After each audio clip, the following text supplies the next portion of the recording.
Welcome to another episode of Inside the Multiverse. How's it going, guys? Things are going pretty well. How about you guys? Yeah, can't complain. I'm excited to do some fan casting. Yeah, same here. So, today's going to be a little bit different again. We're throwing another curveball at everybody. Not only are we going to be doing some fan casting, but this is also the first time we're going to be putting out a video. So, if you're listening to this, you can go and hop on YouTube. Hopefully, we'll have it up on YouTube sometime soon. Let's kind of get right into what we're going to be doing. Basically, we're going to be competing in this kind of like fan casting competition. I am have become a big like UFC fan. And so I thought like, how cool would it be to kind of compete, use similar rules, similar things, and just kind of use like our love for comic books and comic book heroes and all that stuff, and fan cast the shit out of some movies. So that's what we're going to do. The way the game works is today, Matt and Brad are going to compete in a fan casting thing. They're going to go at it in 3 different rounds. The first round is going to be Batman Beyond. Then we're going to hit League of Extraordinary Gentlemen. And then we're going to end it with Fantastic Four. Now, here's the trick. They're going to be graded. So just like the judges in UFC, I'm going to be sitting here judging them on this little notebook I have in my hand. I'm going to grade them on originality in their casting choices and director choices, because they're going to have to cast that. I'm going to judge them on their entertainment value. So kind of like, do I want to see this movie type of thing? And then I found the third category, guys, going to be judging you guys on like the strength of your reasoning and the strength of your plot points. So like, how good is it besides like, oh, he's a good actor? Like, you're going to have to give me, some really good insight into why you chose that person. I'm not going to tell them what the grades are. We're just going to go into every round. At the end of the third round, going to announce the winner. Sound good? Okay. So we don't have gloves to touch, but good luck to you both. Good luck to you both. And let's jump right in with round 1. So, we have Batman Beyond. Now, I don't know about you guys. Batman Beyond is like one of my favorite things to watch. Like I watched it like 3 times, and it's a really good TV show. If you guys haven't seen it yet, go check it out. It's on HBO Max. So these guys are going to be fan casting. They're going to be pitching me a director. They're going to be pitching me a cast and some short plot points. So I'm going to let the guy with the Nightwing shirt, Matt, go first. Matt, what do you got? All right, so for director, I have James Mangold. And the reason why I picked him is because I loved the Wolverine and Logan movies, especially Logan. And I think for me, my approach to it was Batman Beyond would kind of have that kind of aesthetic, that theme of Logan, where it's a little gritty, but it's still like very entertaining, and it's not like depressing, but it just has that kind of like gritty feel to it. So that's why I went with James Mangold. For Terry McGinnis, I went with Ryan Potter, who is I know him from the show Titans, and I went with him because he seems to be a pretty good actor from that show, and he has that kind of look of a young actor, even though he's in his 20s, and we know Hollywood loves to cast high school age characters with people who are in their 20s. So I feel like he has the look for it, and he just gives off an athletic vibe to me. And we all know Terry McGinnis is a very athletic Batman, so I feel like he would be a good role for that. For Bruce Wayne, I went with Ed Harris. He's from The Rock. He's from the second National Treasure movie. He is someone who I think is a really great actor. And I feel like he has that kind of look of an older Bruce Wayne, because he looks like he can still kick ass, but he's not going to be, doing a lot of that in this movie, because in this point, Bruce Wayne is an older person. And I was back and forth between him and Bruce Willis, but I felt like Ed Harris was a better actor than Bruce Willis. So for this kind of movie, this more realistic take, I thought Ed Harris was a better choice. For the next character, I have Dana Tan, who kind of plays the love interest of Terry McGinnis. That's his girlfriend in the show. And I went with Naomi Scott, who was in Aladdin. She was in the Power Rangers movie, and I feel like she had a look that would vibe well with Ryan Potter, and she's a good actress, so I thought she fit that role pretty well. The next one I have is Commissioner Gordon. I went with Bryan Cranston because, let's face it, Bryan Cranston can do any role. I feel like he's such a great actor, and I think that he would fit in well with the cast that I have so far. Next, I have Barbara Gordon, and I have Isla Fisher, who she was in Now You Can See Me, and I feel like she would be a good role for this because in this point she is in the wheelchair because she was already, injured by Joker, so she wouldn't be doing a lot of action. I don't see her, that actress, as a big action actress, but I feel like for the role that she'd be doing, she'd be able to play that well. And then for the Joker, who would be the villain in this movie, I have Willem Dafoe. He is someone who I've wanted to see a version of the Joker for a while because he's a really good actor, and I think he's shown from the first Spider-Man that he's good at playing that villain that's, on the edge of being sane and insane. And with the Joker, obviously he's a very insane character. So I feel like Willem Dafoe would be able to pull that off really well. And for the plot, I have it just kind of similar as to what the show had, where Bruce recruits Terry McGinnis basically because, Bruce is too old to protect Gotham at this point. And Terry kind of fills that role of someone that he thinks he can groom into the next Batman. And I have the villain being Joker, and he's just, doing Joker things and trying to destroy Gotham. And to also support the reasoning for Willem Dafoe and Ed Harris, I wanted to have actors that were of similar age because in this time period, if Batman's older, then the Joker has to be older. I didn't want to have a disparity between the ages because then, if you think about Batman being in his 40s and Joker being in his 20s, that doesn't fit with the vibe of, them being mortal enemies and stuff. So I went with actors that were kind of similar of age, but those are the characters that I casted for the movie. And as I said, the director would be James Mangold. Okay. Yeah, I like it so far. James Mangold, that's a really solid, that's a really solid choice. I think he could do some really awesome stuff. Ryan, is it Potter? I think it's Potter, but okay, Ryan Potter. I always get worried about names, but yeah, Ryan Potter. I like him. He's great. All right, sounds pretty good so far. So, Brad, how are you gonna, how are you gonna hit back? You said you got some heat. Let's hear it. All right, so I went with some outside the box choices on Batman Beyond because I felt like Matt would have a little bit more reign on this territory. So I felt like I had to, branch off the beaten path. So I went with Denis Villeneuve for my director.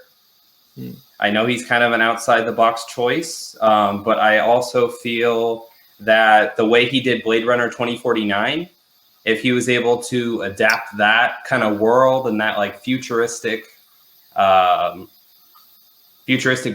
to like a Batman Beyond and like make that into like a futuristic Gotham, I feel like, that'd be insane. So, and then also if he brought along like Roger Deakins as a cinematographer, and you got like these like huge skyline city shots of like this like futuristic Gotham with like, like the flying cars flying it throughout. I just feel like he'd just create like a perfect like futuristic Batman world.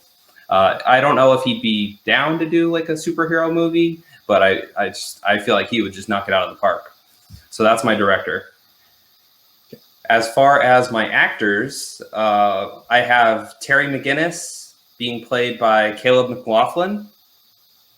Oh, okay. You're going real different. Yeah. Up and coming actor who, he burst onto the scene with Stranger Things. He's doing another project coming up with Idris Elba on Netflix. He's kind of doing like a co-star thing with him. But, I feel like Terry McGinnis, like this would be his way to like really put himself on the map. Like, this would be his this would be like his bread and butter role of his career so far. And I also just feel like he's young enough if they want to do like a teens Terry, but then he could pass as maybe like a young 20s Terry. So I feel like he's kind of versatile in that way, you know, depending on what route they want to take the story. And I also think he could just really excel in like that jerky, headstrong, you know, straight shooter kind of role. So that's my Terry McGinnis. Michael Keaton is my Bruce Wayne. I know. Yeah, no, I mean, can't beat him. I think it makes too much sense, you know, with Michael Keaton returning to the DCEU as Batman. I think it's the perfect way to segue into a Batman Beyond film. He is the best Batman that we've seen on screen, in my opinion. So I feel like that's like the perfect way to like put the cherry on top of his career as Batman. Like, you know, let him mentor another Batman as like, you know, they pass the figurative torch off. So he would be my Bruce Wayne. Once again, going outside the box, I have Lakeith Stanfield as my Joker. Okay. Yeah. So the Joker's been done in every single iteration that we can think of. You know, we've gotten the damage tattooed across the forehead in Jared Leto's Joker. We got, you know, Joaquin Phoenix doing like a taxi driver take on Joker. We got, you know, Heath Ledger and, you know, the best Joker of all time, in my opinion. So I feel like Lakeith Stanfield, he would just bring something different to the role. And he's even said this himself. He wants to do the Joker. This is a role that he wants. Somebody even asked him, like, you know, hey, like Joaquin Phoenix's rendition's getting like so much attention. Like, how do you feel about that? And he said, wait until I do it. Yeah. So like he's bringing some confidence to the role. Like he thinks that he can master this and kill this role. So he's my Joker. And then I have Michael Fassbender as Derek Powers. Oh, okay. Yeah. So I think Fassbender would be a great pick. You know, he's kind of like that ruthless business mogul who also has like the sinister villain side to him. And I'd just be like really stoked to see him play like a cold-hearted villain who like borders on like the psychopathic side. So it'd be really interesting to see Fassbender handle that dynamic. And then I have Sterling K. Brown as Warren McGinnis. Since, you know, I had to go outside the box with Terry, so, you know, you got to stick with that theme. So he's a great actor. I think he can really pull off like that research scientist well. You know, he really rocks like the glasses look. So I feel like he has the look for like that research scientist. And then he's also the right age to play the father of someone around Caleb McLaughlin, if they either go like late teens or early 20s. And those are the only characters I cast. I mean, obviously there'd be more characters, you know, Barbara and Jim Gordon, Mary McGinnis, Dana Tan. But I just wanted to focus on like those main five just to kind of get my plot across. Okay.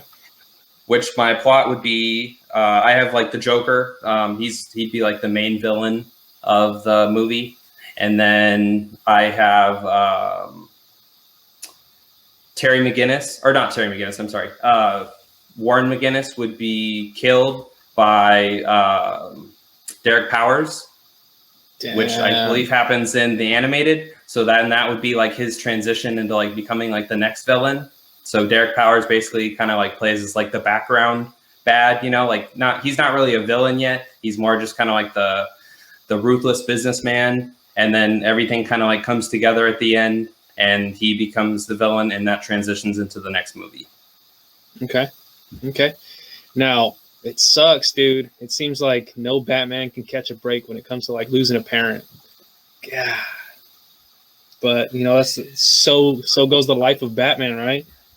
Okay. That's the price you got to pay to be Batman. Right. I guess so. Okay. So far, pretty good stuff. I love what I'm hearing. This is exactly what I wanted. How you guys feeling so far? I liked it. I like Brad's picks. I feel, you know, as he said, they were out of the box, but I mean, they all make sense. And I would love to see a movie with that cast. So I think he did a good job. Nice. You guys feeling confident? I can tell you, like, I wrote down scores. I'm legit. Like, I'm taking this pretty legit. You know what I mean? Okay, so let's head into round two. Round one is over. We'll head into round two, which is going to be our League of Extraordinary Gentlemen fan cast. Now, for anybody that doesn't know about the movie or the comic, it's pretty much a group of like, man, what would you call them? The group is like made up of, you know, some are monsters like Dr. Jekyll and Mr. Hyde. There's Dorian Gray, who, you know, if you don't know the story about the portrait of Dorian Gray, he's like an immortal. It's like all these different people from different universes are kind of banded together, and they have to work with one another to stop. I think normally they fight M, which they end up finding out is like Moriarty, and you know, it's all these really crazy concepts kind of thrown into one. If you haven't seen, there was a movie out like early 2000s with Sean Connery, and it didn't do so well, but I mean, you might be able to get some entertainment out of it. It's all right. I used to watch it a whole lot for some reason. Like I remember really watching. Fun fact about that movie: Sean Connery said doing that movie was such a terrible experience that it made him quit acting. He never did a real life. He may have done like an animated movie and provided a voice, but he never did a live action movie after that because of his experience doing it. Damn. So yeah, that tells you the quality of movie it was if it makes Sean Connery quit, which, if I'm being honest, he wasn't a great person. Anyways, let's keep moving on. So yeah, Matt, you went first last time. I'm going to go ahead and let Brad go first this time. Brad, what does your League of Extraordinary Gentlemen movie look like? All right, so once again, I'll start off with my director. My director would be the Russo Bros. Okay. So I believe the League of Extraordinary Gentlemen rights are owned by Century Fox, which is now owned by Disney. And the Russo Bros have said that they want to branch out from the superhero game. So I feel like this would be the perfect transition because, you know, League of Extraordinary Gentlemen, they're not really superheroes. You know, some of them are kind of like anti-heroes. Some of them are heroes. Not really super, I would say. So I feel like it's just, you know, it's a little bit off the beaten path for them. And they also just do like team up movies so well. So I'd love to see them just, you know, juggle like so many different characters because, you know, you got Tom Sawyer, you got Campion Bond, who wasn't in the original movie. You got Jekyll and Hyde, you got Holly Griffin, you know, Captain Nemo, Alan Quartermain. You know, there's just so many different characters that have to be juggled and, you know, you have to introduce them all. So I'd love to see their rendition on that. So let's get into my castings. My Alan Quartermain would be Idris Elba. Ooh. Okay. You know, it's tough to take up the mantle of a character that Sean Connery played because, you know, he's Sean Connery. Like, you know, like you said, he's not that great a person, but I mean, his acting, you know, it's unparalleled when it comes to action movies. Between James Bond, I think he did a really good Alan Quartermain as well. So I think Idris Elba, he'd have his work cut out for him, but I think he has the acting chops to pull it off. And I'd just be really interested because I think the voice is a big part of Alan Quartermain's character, and I would love to hear his rendition on the voice of Alan Quartermain. So he's my Alan Quartermain. I have Naveen Andrews as Captain Nemo. Okay. So Lost fans can kind of rejoice. I got Saeed. I just, you know, he kind of plays like the scientific genius, you know, who roams the seas in his giant ass boat. So I just, you know, I'd love to see Naveen's take on that character.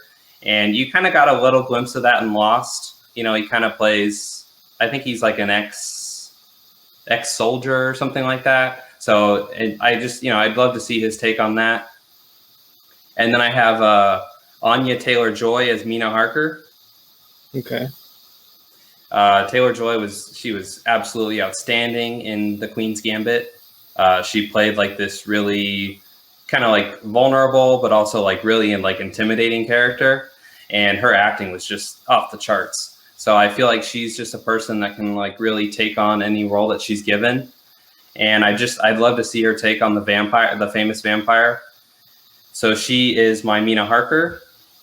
And then I have Cillian Murphy as Holly Griffin. Okay, nice. So Holly, he wasn't in the 2003 movie because I believe there was like a rights issue. They had to go with Skinner, who I think they said stole the potion from the original maker or creator of the potion. So in this movie, hopefully we'd be able to secure the rights for Holly Griffin. But yeah, I think Cillian's the perfect guy to bring him to life. I don't know if you guys know anything about Holly Griffin, but he's kind of like an anti-hero. He has kind of like a really scummy history. Like I think he even like robbed his dad to like start up his own lab, and like he just has like a really, really bad history. He's kind of like an anti-hero. You know, he walks that line between like villain and hero. And I'd be really interested to see Cillian's take on that role. And then for my Jekyll and Hyde, I have Tom Hardy. Yeah. Yeah. Tom Hardy, like when it comes to playing two characters in one movie, you got to go with Tom Hardy. I mean, he's done it, 2 or 3 times now, I believe. So I think he did it in Enemies, and then he also did it in Venom, which, I mean, Venom, that's kind of like a Jekyll and Hyde role, I mean, I would think. So I feel like he has the experience to take on 2 characters in one movie, and I would just love to see him do that. I excluded Dorian Gray because he doesn't have a significant role in the comics, so I kind of tossed him aside. And then I have Tom Holland as Tom Sawyer. Okay. So yeah, you know, his name's Tom, so it makes sense. But anyways, I think he would just be an underrated choice as Sawyer. Plus, he's like really young, and he has the Disney connection. So if they wanted to go like, you know, the full like franchise route with this movie, I feel like he's a nice building block that you can build upon for movie after movie after movie. So that was really crucial for my Tom Holland. And then for my villains, actually, no, one more, sorry. I have Michael Fassbender as Campion Bond, who also wasn't in the original movie. But so for those of you who don't know, Campion Bond is an ancestor of James Bond, and he's part of like the MI5. And I think Fassbender was at one point even rumored to be the next James Bond. So, you know, why not even, you know, take the next best thing and make him into Campion? So Campion is on the larger side in terms of like physical stature. So this is like a little bit kind of outside the box casting in terms of physical stature. But I think Fassbender would do well nonetheless. Yeah. And then for my villains, I have Mads Mikkelsen as Professor Moriarty. I'd love to see Mikkelsen as M. I think he'd be a great fit. Moriarty's kind of like the organizer of the league at first, and then like he assembles like the main characters, and then he eventually becomes like the main villain. So he basically like double crosses the league and like makes them like do his biddings, and then he takes the reward of the biddings, and then does his own master plan. So he would kind of be like the behind the scenes bad guy, you know, kind of like gets everybody on his side and then he turns on. So I think that'd be like an interesting role to see Mikkelsen play. And he just has like that really like, he just has like a really creepy look to him. So I'd love to see him play like a villain. Yeah. And then my kind of like figurehead villain is Fu Manchu. Okay. Who would be played by Yun Fat Chow. He's also Fu Manchu is also known as the Doctor in the comics. So I don't know if they'd be able to use the Fu Manchu because once again there's like a rights issue because all these characters are coming together from like different novels and different screen or writings. So it's tough to secure all the rights to everybody. But basically he's like a Chinese crime lord who deals in opium, and I think Yun, he would have the charisma mixed with like a sinister side of the role to play the Doctor. Which leads me to my concept. Basically, so I would have pretty much be like the same as like volume 1 of the comics, which is I have Fu Manchu as like the figurehead villain, so to speak, while Moriarty is pulling the strings from behind the scenes. Moriarty would ask Campion to form a team of 6 characters to retrieve the Cavorite from the Doctor, who is the main villain from the first movie. And then once the Cavorite is retrieved, then Moriarty would be revealed as the true villain, and he was using the League for his own personal gain, and that would transition into my second film, where Moriarty would become the big bad. Okay, yeah, those are some nice castings. Like I can't love me some Tom Hardy. Like I can't hate on a Tom Hardy pick. Anytime he's in a movie, I mean, honestly, that's one of the big reasons why I was super excited for Venom. It's like Tom Hardy is the man, and I love Venom as a character. And I was like, dude, this is perfect. And I still enjoyed the movie a whole lot, mainly because of him. So, like, I really enjoy that. That's a nice pick. As far as everybody else, I mean, You got me with Michael Fassbender again. Michael Fassbender's the man. And I think even though you said like in the comics, the character that he was playing is a little bit bigger in stature, he has enough like personality to kind of command that, to make up for him not being like, I don't know if he's like big and tall or whatever it is, but he kind of has that ability to command that presence. He has a presence about him. Exactly. So yeah, so far sounds good. Matt, you're gonna have to hit that strong. Let's hear it, dude. What do we All got? right, so for my director, I have Guillermo del Toro. I went with him because I think with this kind of movie and the characters that are involved, his background with like Hellboy, with Pan's Labyrinth, I think that's just like a good fit for the genre of what these characters bring to the table. For the cast, I was laughing if you didn't see me because for Alan Quartermain, I also have Idris Elba. I thought he was a perfect fit for the role. He, is a little on the older side, but he's still, fit enough and just intimidating looking that that he is going to still bring it to the bad guys, and he just comes off as a believable actor for someone who, Alan Quartermain used to be the guy when he was younger, and now, even older, he can still be that guy. For Captain Nemo, I also have Naveen Andrews. So again, I was laughing and I was like, is this man really going to have the exact same casting as me all the way through? So spoiler alert, those were the only two that we had in common. But Okay. I think that just goes to show how good of casting that is if we both thought of him. Sure. He did a great job on Lost, and as Brad said, he has that experience playing someone who is a really smart, capable, resourceful person, and can be a fighter. For Mina Harker, I have Olivia Wilde. She was in House, and I think she's a good enough actress to play the role. But to me, what made me cast her was just kind of looking at her. She looks kind of like she would fit in that vampire realm. I don't know if that's an insult to her or not. I mean, she's an attractive actress, but I don't know. I looked at her and I thought she looks like she could play Amina Harker. I did go with Rodney Skinner. I went more with the movie cast because that's more of my experience with the League of Extraordinary Gentlemen, and I went with Colin Farrell because I feel like he can play that kind of gives you an attitude and can kind of be that like good guy that acts bad guy that acts good kind of character. So I went with him. Have you seen? I'm sorry to interrupt you guys. No, go for it. Interrupt you, Matt. But have you seen The Gentleman? No, I haven't. With Matthew McConaughey, Colin Farrell. Dude, Colin Farrell's in it. Mm-hmm. He's my favorite part of the movie. Okay, my I'll have to check that out. Definitely. Favorite part. But yeah, sorry, keep going. No, that's fine. I mean, hey, if he was in a movie called The Gentleman, then you just have to add the League of Extraordinary, and he'll be ready for it. For Dorian Gray, I went with Orlando Bloom. I went with him because in the original movie, you had I'm drawing a blank on his name. He played Lestat. I forget the actor's name. But he's an attractive guy. Dorian Gray is supposed to have that look of this like beautiful gentleman, but someone that can still fight. And I think Orlando Bloom plays that perfectly with Legolas, with Will Turner from the Pirates of the Caribbean movies. So I feel like he would fit that role really well. For Tom Sawyer, I went with O'Shea Jackson Jr.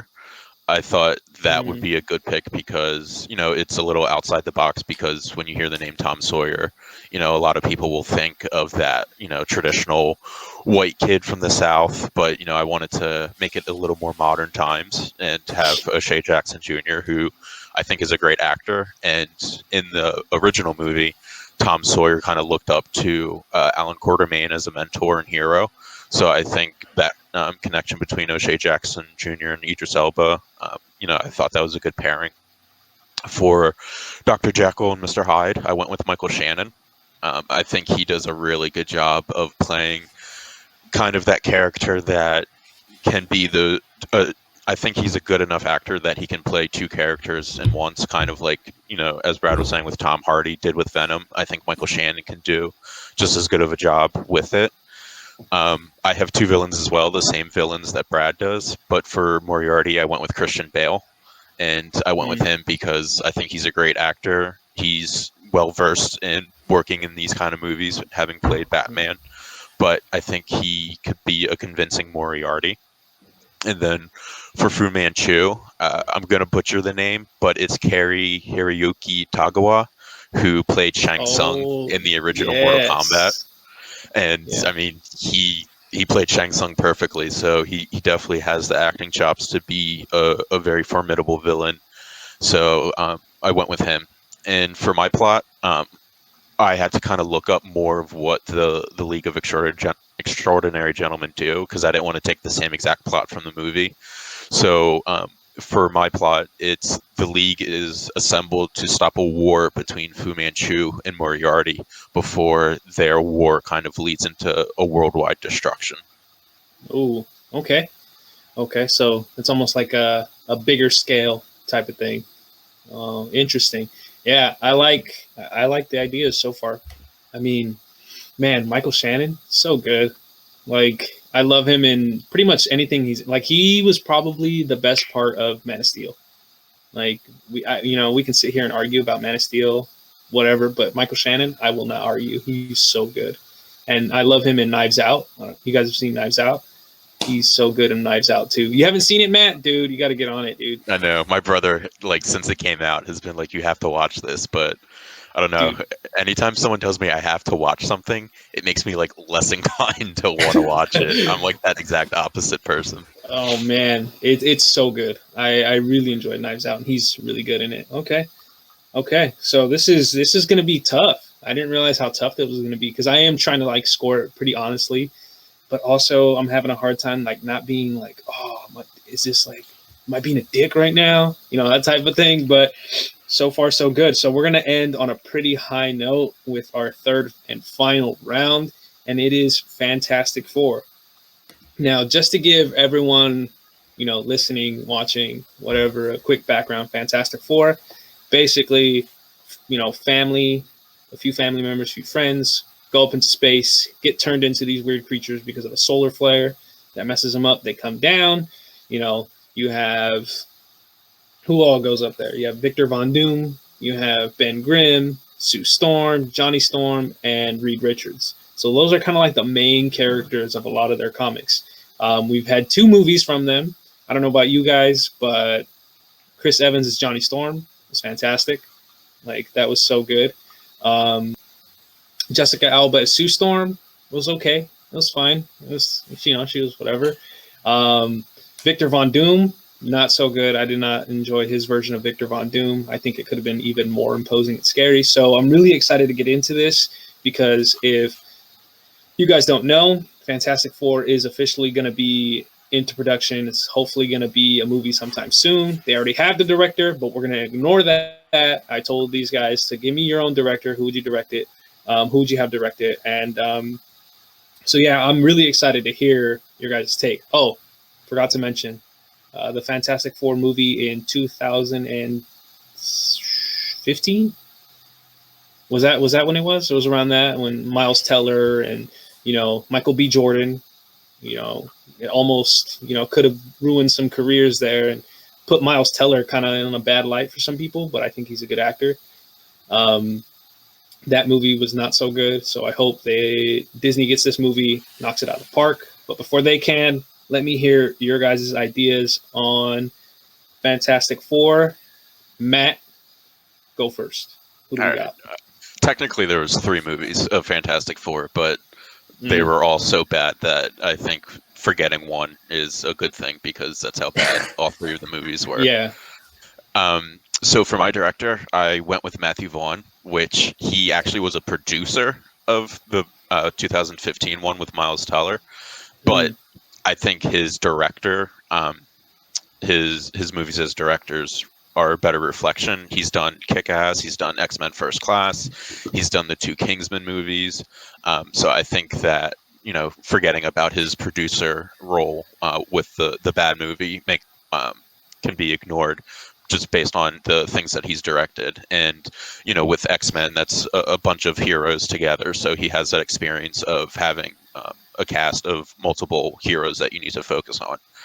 So for Reed Richards, I mean, I've been saying it when we did our WandaVision podcast. I think John Krasinski is the perfect fit for that role. So I didn't feel like I needed to change that. He, ever since completing The Office, he's done more action stuff. So he has bulked up.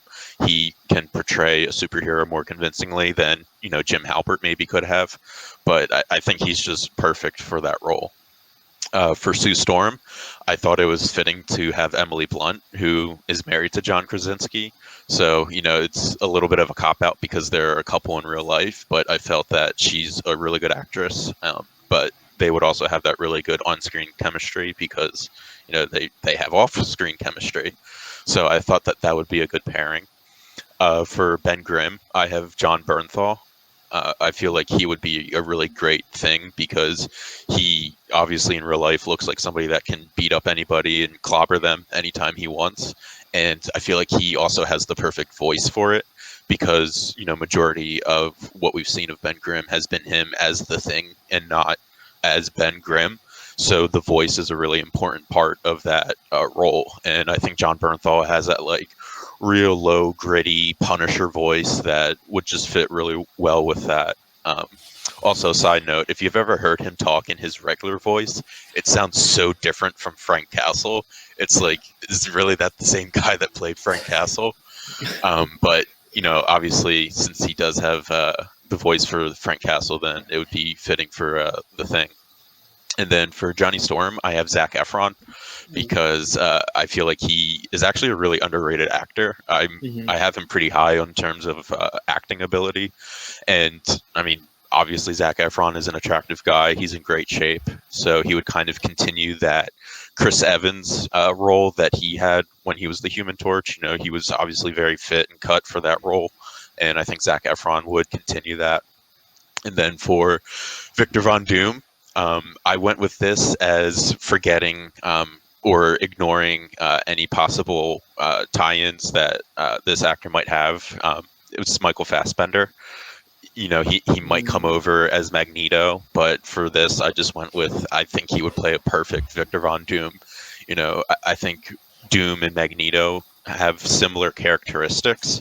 You know, Doctor Doom might be a little more evil, but I think he would play that menacing role very convincingly. And, you know, obviously having played Magneto, you know, he can be that villain. So I thought Fassbender was the perfect fit for Doctor Doom. And my plot is, you know, it's not so much an introduction to the characters. It's going to show them getting the powers from the cosmic storm, being out in space, but my movie wouldn't focus on that part as much. That would kind of be like the first chapter of the movie, just so people who maybe didn't see the movies before, don't know the characters, understand, okay, where did they get the powers from? But in my movie, what happens is Von Doom is actually like an ally to them before they go up there. But once he gets up there and goes through the cosmic storm, just like everybody else, it corrupts him, and he wants to get more power. He wants to become the most powerful thing there is. So he creates a laboratory in Latveria, and he's trying to draw the cosmic storm like back towards this laboratory. And the Fantastic Four know how dangerous that could be. So the movie is them basically trying to stop him from doing that. And I also wanted to add that in my movie, Reed and Sue would already be a couple. They wouldn't be like figuring out, oh, do we like each other? Do we want to be together? I don't want to take away from the story. So they would already be established as a couple. So you wouldn't have that distraction of the love story in there. Right. Now, question, Matt.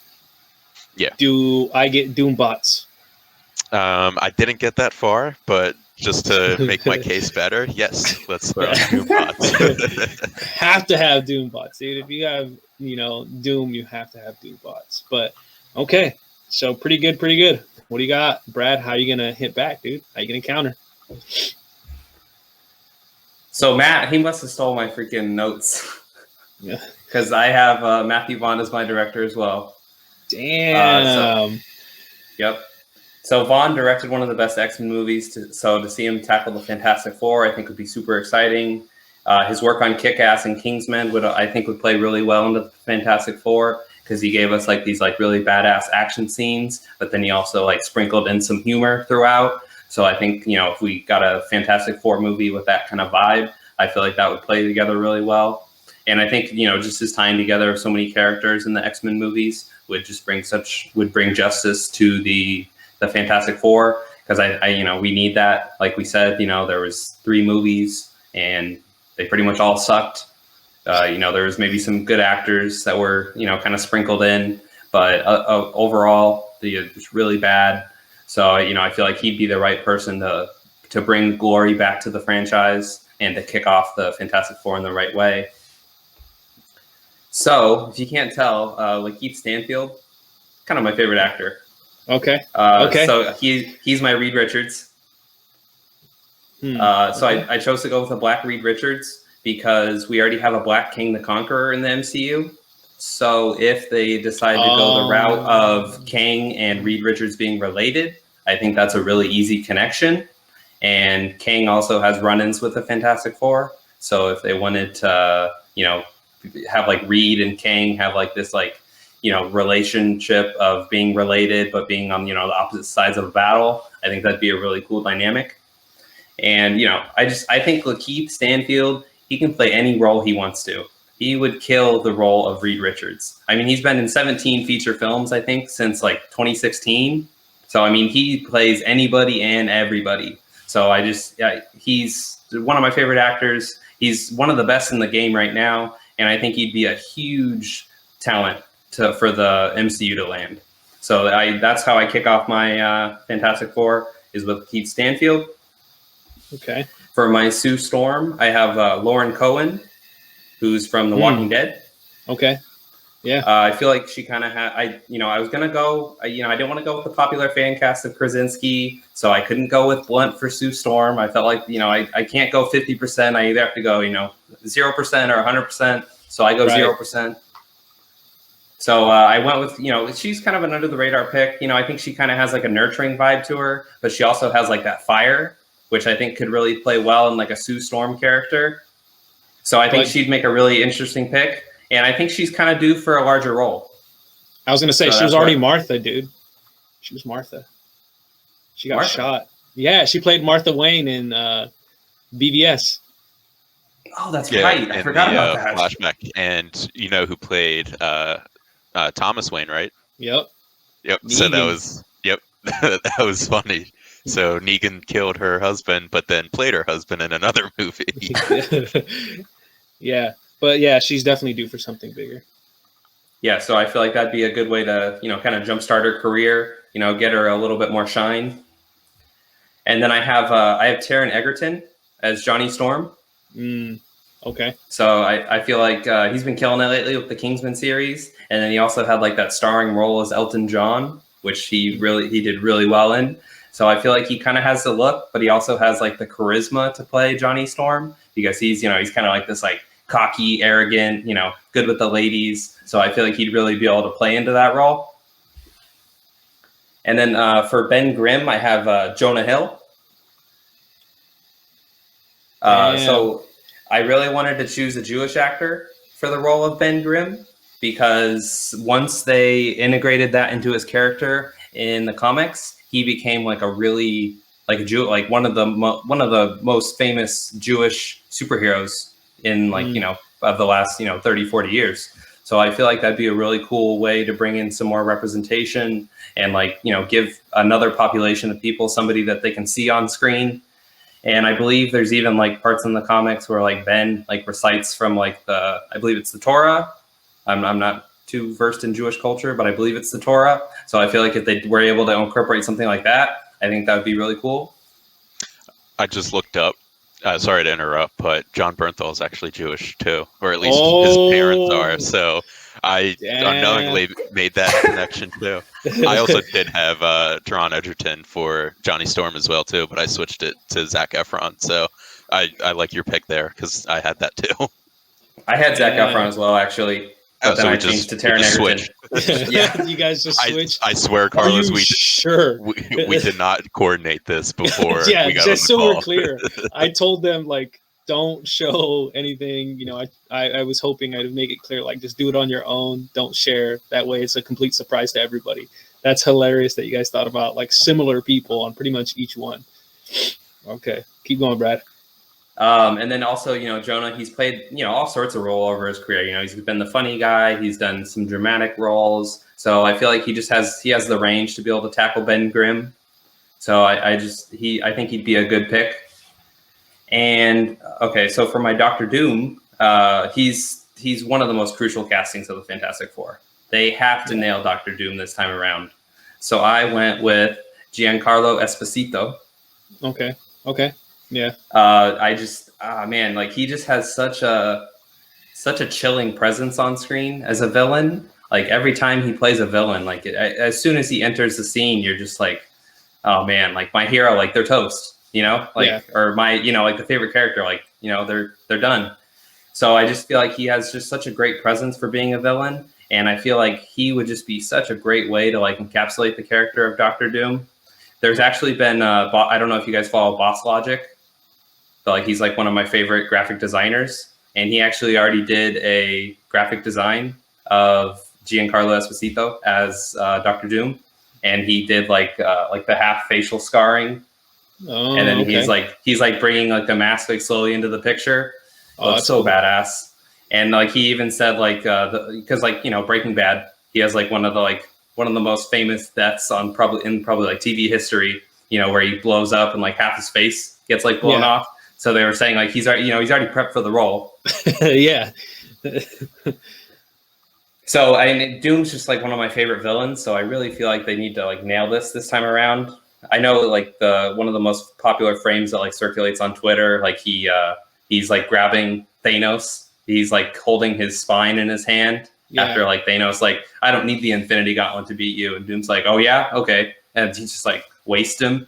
I actually have a pop figure of that too. Oh, that's cool. Do you see they're going to come out with like a figurine? Sorry to interrupt you, but they're going to come out with the figurine where he's doing that pose, but the skeleton or the skull and spinal cord is like gold.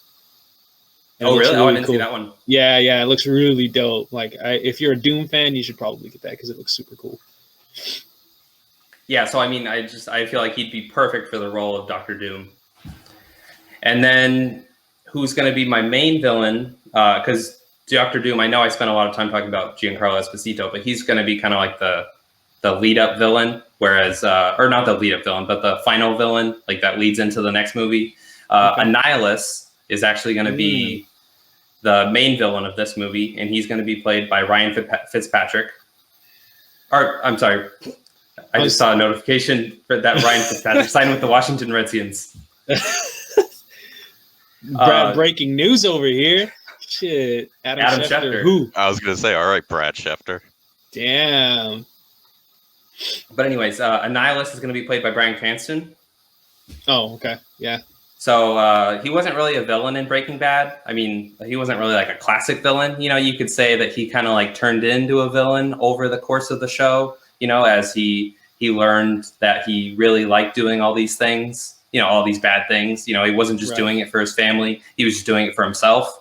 Right. So I feel like, you know, over the course of that series, you kind of see him take on the villain at some points. And I feel like that just made me want to see him as a villain. I think he would just be a fantastic villain. So I put him as Annihilus, which he would kind of kick off the Fantastic Four trilogy. He would be the big bad that they'd go up against, which leads me to my plot.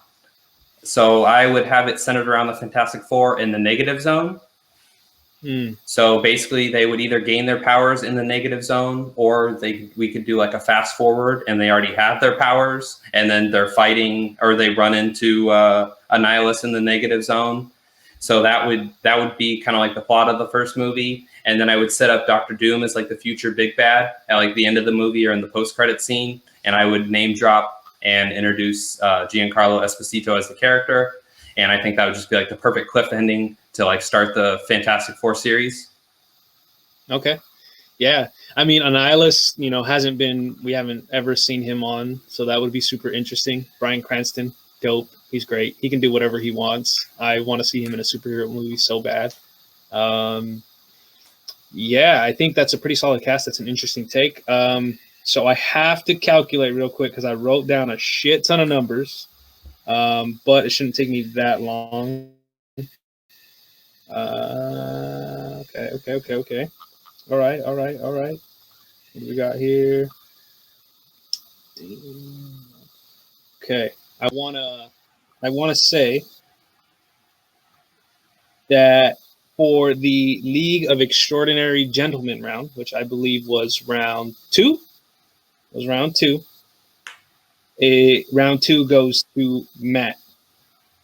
Round two goes to Dang Matt. it. Yeah, I liked your points, Brad. I thought you had a really good, strong showing of like your strength and like how you were describing everything was really good. Um, but I just felt like some of the choices for some of the characters with Matt's was just like something I'd want to see a little bit more. I mean, you guys both had Quartermain. Like once you both said Idris Elba Quartermain, I was like, dude, that's great. You had me. Both of you had me. So I let's see. Okay, Batman Beyond, round one. That one goes to Brad. Okay, so That's the one I did not expect to win. and that only goes to Brad by like a total of 1 point. And Brad, what got you really over the top was just the originality in the cast. Like that's where you got me. Like, pitching McLaughlin as Terry McGinnis was interesting. Sterling K. Brown, that was who you said for his dad, right? For Warren. I love Sterling K. Brown. Like I was hoping one of you guys would say Sterling K. Brown as Reed Richards, and because I think he's got like he has the ability to do it, and it'd be super interesting to see that. So yeah, that was good. Okay, so we're coming down to the wire here. I think. Let's see. Okay, once again, doing some quick calculations. Oh man, we're gonna lose friends here. The Fantastic Four round goes to Matt. Oh. Fantastic Four round, so he wins by split decision. Wait, right? Yeah. Split decision. Yeah. I had it wrong. Matt gets split decision by 1.5 points. Now, I think what got me, Matt, was the focus on Doctor Doom, was him being the villain. Like, even though I like Annihilus, and I think it would be super interesting, just give me Doctor Doom from the start, dude. Like, that's where he got me. And not gonna lie, telling me that I'm gonna get Doom bots, that's where I was like, yes, if I get Doom bots, let's do it. If he's in that very cooking up, gotta cater to the audience, man. So, but dude, that was like really close, Matt. It was honestly every single round was no more than 2 points, I think, but it was really close. You guys did really good. I would love to see all these movies, but yeah, Matt wins this one. Matt is 1-0. Brad, you dropped to 0-1. And yeah, that's pretty much our show. You guys did a great job. I appreciate it. Any last words before we head on out of here?